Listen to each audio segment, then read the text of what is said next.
इस दवाई दे नाल कितना को फायदा होया जनाब, जरा ये दसना साफ सुथरा। मैं अद्धा फर्क आ गया, अद्धा ठीक हो गए हो जी हाँ। माशाल्लाह, अल्लाह पाक ने करम कर देता। उमर अस्सलाम वालेकुम, कैसे हैं आप फ्रेंड्स? मैं आप सबको भाई हकीम अतीक रहमान स्नैसी फ्रॉम गोजरा। दोस्तों आज हमारे साथ एक बाबा जी मौजूद हैं, पहले इनसे डिस्कस करते हैं, फिर आपको इनके बारे में मजीद मैं डिस्कस करता हूँ, बताता हूँ जनाब जी। अस्सलाम वालेकुम बाबा जी। जरा उच्ची बोलना, मैं कहा जरा उच्ची बोलना। की नाम हो बाबा जी अपना? नुसरत। नुसरत बाबा जी, पंजाबी दी एक कहावत आ कि तुसी अपनी कबरे पैना, सी अपनी कबरे पैना, इंज ही आ गल जी। हक सच दी ओह दसनी, बिल्कुल क्लीयर गल है। अच्छा कित्थों आए, पहले तो गल ये दसो सर। हैदराबाद तो आए हो, ठीक हो गया। बाबा जी कितनी देर हो गई अपना दवाई खांदे? 4 साल पुराना मसला सी ना अपन नूं? चौथा साल ही है। चौथा साल आए, हाँ जी।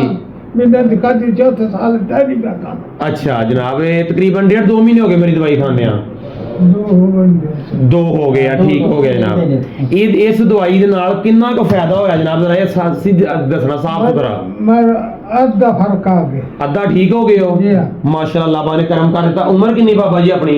72 साल उम्र है ना दी जी। भाईजान सब तो मेन मकसद जेड़ा वीडियो बनाउंदा है हुंदा, जेड़े दोस्त आप कहंदे पुराने तो पुराने फाली दा इलाज है नहीं, इंशाअल्लाह 25-25 साल पुराने मेरी जिद्दां जिद्दां कवर हुंदे कि तुहाडे नाल अल्हम्दुलिल्लाह शेयर करदे जावांगे। मसले नूं समझो, ओदे मुताबिक मेडिसिन दवो, अल्हम्दुलिल्लाह 15 की 20 साल 50 साल भावें पुराना जिन्ना मर्जी पुदैशी मसला ना बस होवे, जिन्ना मर्जी पुराना मसला होवे, अल्हम्दुलिल्लाह अल्लाह दी ज़ात पाक फजल फरमा देंदी, शफा अल्लाह पाक ही देंदा, साडे को कुछ नहीं, लेकिन अल्लाह ज़ात पाक मुकम्मल करम कर देंदी। दवाई मसले नूं समझ के बस दो। बहुत शुक्रिया, थैंक यू, अस्सलाम वालेकुम।